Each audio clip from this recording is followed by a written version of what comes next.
Deməli bizə A bərabərdir 2 üstündə 3 vurulsun 3 üstündə 1-dir, heç nə yazılmayanda 1 götürülür və 5 üstündə 2 verib. Və bizə deyir ki, A-nın deyir A ədədi üçün aşağıdakılardan hansı yanlışdır?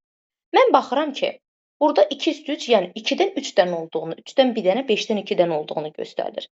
Və baxıram birinci A variantında 5 sadə vuruğu var. 5 sadə vuruğu olduğunu hardan bildik? 5 dənə sadə hardan ola bilər ki burada? Bunu tapırıq ki, 3 dənə burdadır, 1 dənə burdadır, 2 dənə də burdadır. Cəmi 6 oldu. Bəs burada amma yazıb 5 dənə. Deməli A variantı ilə yanlışdır. Çünki 6 dənə sadə vuruğu var. İndi baxıram B variantında. Sadə bölənlərinin cəmi 10-a bərabərdir. Sadə bölənlərinin cəmi deyəndə 2 üstə gələk 3 üstə gələk 5-i götürürsən. Bu da eləyir neçə? 10. Natural bölənlərinin sayı üstlərini bir vahid artırıb bir-birinə vurmaqdır.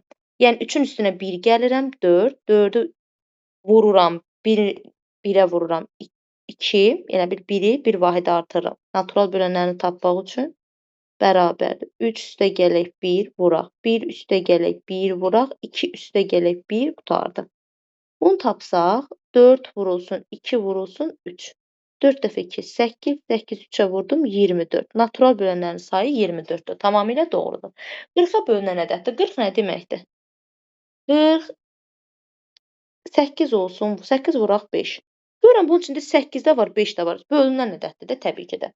3 sadə böləni var. Təbii ki də 3 dənə sadə böləni var. 2, 3, 5. Qurtardı.